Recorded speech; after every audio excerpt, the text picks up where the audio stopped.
ओम साई राम। शिरडी के साई बाबा का आखिरी दिन। साई बाबा ने अपने अंतिम दिनों में अपने भक्तों को धार्मिक पवित्र पुस्तकें पढ़ने दिए और उन संदेशों का आंतरिक अर्थ सिखाते रहे। यह सुबह शाम पूजा और आरती के बाद किया जाता था। दरअसल यह परंपरा थी कि शरीर त्यागने को तैयार व्यक्ति से पहले धार्मिक पुस्तकें पढ़ने की। 8 अक्टूबर 1918 को साई बाबा बहुत कमज़ोर हो गए थे। वह द्वारका माई मस्जिद की एक दीवार को और झुक जाता है। वह सभी पूजा और आरती हमेशा की तरह की गई। किसी को भी उनके निकट जाने की अनुमति नहीं थी। श्यामा तथा नाना चांदोरकर बाबा की देखभाल करते थे। उस दिन द्वारका माई सभी भक्तों के साथ व्यस्त थी और बाबा अपने भक्तों को आशीर्वाद देते रहते और उदी वितरित कर रहे थे। तभी गाड़ी में एक वाघ के साथ लोगों का एक समूह आया। वे वाघ को देखकर द्वारका माई ले आए। वाघ बहुत कमज़ोर था और कुछ गंभीर बीमारियों से पीड़ित था। बाबा को देखकर उनकी आंखों प्रेम और भक्ति से भर जाती थी।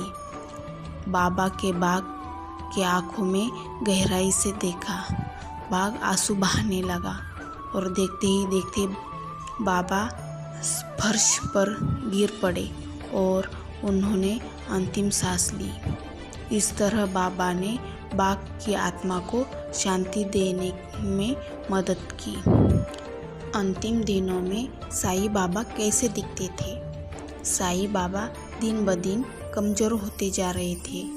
वह बैठे ही रहे और भक्तों को दिशा निर्देश देने रहते थे। वह इतना कमज़ोर था कि स्वयं कुछ भी करने में असमर्थ थे, लेकिन उन्होंने घरों से भिक्षा लेना कभी बंद नहीं किया। वह कुछ खाने का आदी था और बचा हुआ खाना पशु पक्षियों को खिला देते थे। बाबा का शरीर बहुत दुबला हो चुका था और बाबा की चमत्कार आंखें धंस गई थी, लेकिन अपने भक्तों के लिए उनके संकल्पित रूप में कोई बदलाव नहीं आया है। जो लोग उनके पास सहायता के लिए आते थे, उन्हें वे सलाह और उदी अवश्य देते थे। भक्त उनके लिए बहुत चिंतित थे। वे बाबा की देखभाल के लिए लगातार द्वारका माई में ही रहते थे।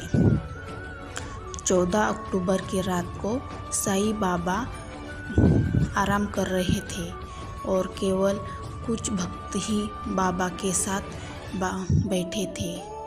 अचानक बाबा द्वारका माई से बाहर आए और सत्ताका के साथ जोर जोर से चिल्लाने और शोर मचाने लगे। शिरडी में हर कोई उस आवाज़ से जाग जाता है।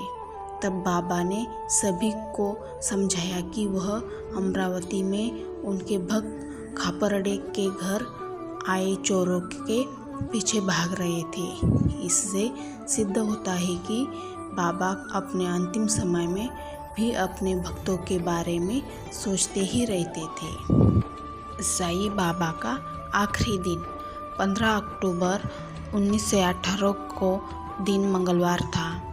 पिछले दिनों साई बाबा ने अपना शरीर त्याग दिया। वे नवरात्रि के दिन थे और उस दिन विजयदशमी यानी दशहरा था। बाबा गंभीर रूप में बीमार थे। बाबा प्रतिदिन की भांति उठकर अपने स्थान पर बैठ गए। भक्त उनके दर्शन के लिए आए। हमेशा की तरह बाबा ने उनके सिर पर हाथ रखा, आशीर्वाद दिया और उदी प्रसाद दिया। उन्होंने अपने भक्तों को अवश्य सलाह दी, लेकिन उन सभी ने सोचा कि यह सामान्य सलाह है जो बाबा उन्हें प्रतिदिन देते हैं। उन्हें अंदाज़ा नहीं था कि ये बाबा का आखिरी दिन है। बाबा ने लक्ष्मण मामा से भगवान नाम स्मरण करने को कहा। उस दिन दोपहर में लगभग 11 बजे हर कोई मध्य आरती और तैयारियों में व्यस्त था। सहसा ऐसा प्रतीत हुआ मानो बाबा में कोई दिव्य प्रकाश प्रवेश कर रहा है। आरती शुरू हुई। पूरी आरती के दौरान बाबा का चेहरा हर पल लगातार बदल रहा था। कोई भक्तों को बाबा के अलग अलग भगवान दिखाई देते थे, जैसे मारुति, विट्ठल, दत्तात्रेय, राम। मुस्लिम भक्तों को मक्का और मिदियाना और ईसाई भक्तों को उस आरती में यीशु दिखाई देते थे। बिट्टी ने अपने द्वारा बनाए गए साते वाड़े में भगवान श्री कृष्ण के दर्शन किए। उस आरती में बाबा ने अपने भक्तों को उनकी आस्था के अनुसार अपना दिव्य स्वरूप दिखाया। आरती के बाद प्रसाद और उदी का वितरण किया गया। दोपहर के लगभग 1 बजे थे। बाबा ने सभी को जल्दी से द्वारका माई छोड़ने का आदेश दिया। जैसा कि बाबा का आदेश था, सभी लोग अपने घर चले गए। अचानक बाबा को तेज खांसी हुई और खून की उल्टी हुई। वह गंभीर रोग से पीड़ित उनके प्रिय भक्त तात्या अचानक ठीक हो गए और उनकी नाड़ी सामान्य हो गई। उसके स्वास्थ्य की स्थिति देखकर वह आश्चर्यचकित होकर उठा और उसने बाबा को याद किया। सोचा कि यह उनका आशीर्वाद है। द्वारका माई की ओर दौड़ चला गया। उसी समय बाबा बोजा अप्पाजी पाटिल की ओर झुके और उसने गुप्त रूप से बात करने लगे। उसने उसे चेतावनी दी कि वह किसी को कुछ न बताए, अन्यथा वह मर जाएगा। तात्या ने बाबा के अंतिम शब्द सुने। बाबा की तेज खांसी बंद नहीं हुई।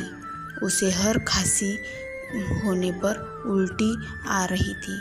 द्वारका माई में चारों ओर खून फैल गया। तभी भी बाबा ने अपने भक्तों से दोपहर के भोजन के लिए जाने को कहा, लेकिन लक्ष्मीबाई शिंदे, भैया जी और कुछ अन्य लोगों ने बाबा को नहीं छोड़ा।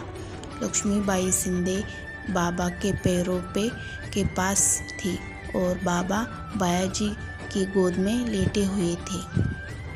बाबा ने अपना दाहिना हाथ अपनी कमीज की जेब में 2 बार डाला, 5 रुपए और 4 रुपए लिए और लक्ष्मी भाई को दक्षिणा दी। बाबा ने दक्षिणा के रूप में 9 रुपए दिए। बाबा ने लक्ष्मीबाई को 9 रुपए दिए और 9 का महत्व समझाया। 9 रुपए का मतलब है कि भक्तों में 9 गुण होने चाहिए। 1, आपको अपने अहंकार को मारना चाहिए। 2, कभी ईर्ष्या नहीं करनी चाहिए। 3, सेवा की आवश्यकता है। 4 गुण है, कभी भी इच्छाएं के पीछे मत भागना। 5वां गुण है, भगवान पर विश्वास करें। 6, अपना दिल साफ रखे। 7वां, सच बोले। 8वां, जो आपके पास है उसमें खुश रहे। 9वां, दूसरों पर दोष न लगाए और घमंड न करे। इन 9 गुणों वाला भक्त ही भगवान के प्रति सच्ची भक्ति रखता है। बाबा ने अपने अंतिम समय में लक्ष्मीबाई को समझाया था। बाबा की अंतिम सांस ठीक उस समय जब दशमी समाप्त हुई और एकादशी आई। उस समय दोपहर के 2:30 बजे थे। बाबा ने भैया जी को बुलाया और उसने कहा कि वह अपना शरीर छोड़ रहे हैं और उनके शरीर को बट्टीवाड़ा में दफनाया जाना चाहिए। उन्होंने बताया कि बट्टीवाड़ा यानी वर्तमान बाबा मंदिर से प्रार्थना सुनेंगे, रक्षा करेंगे और आशीर्वाद देंगे। अंतिम सांस तक बाबा ने अपने बच्चों को उपदेश दिए। बाबा के शरीर से एक दिव्य प्रकाश निकला जो गुरुधन, द्वारकामाई और वैकुंठा में विलीन हो गया, जो पहले से ही ज्योति दिव्य प्रकाश के रूप में है। वे चारों ज्योतियाँ एक साई दिव्य ज्योति में मिल गई और फिर ज्योति ने इस 4 हिस्सों में बांट दिया। एक गुरुस्थान में गया, दूसरा चावड़ी में, तीसरा द्वारकामाई में और चौथा बट्टीवाड़ा में गया। ये दुनिया के तारनहार साई की शक्ति का प्रमाण है। बाबा ने भी महासमाधि से आशीर्वाद दिया। यह एक संक्षिप्त कहानी है जो 15 अक्टूबर 1918 को घटे। हमारे प्रिय भगवान बाबा अपने पवित्र चरणों के साथ हमें छोड़कर चले गए, लेकिन बाबा केवल शारीरिक रूप से ही वहाँ नहीं थे। अगर आप सचमुच बाबा पर विश्वास करते हैं तो आप वह हर पल हमारे साथ रहेंगे। बाबा पर विश्वास रखें, आप अपने हर कदम पर उन्हें महसूस कर सकते हैं। ओम साई राम। वीडियो अच्छा लगा तो लाइक और सब्सक्राइब ज़रूर करना।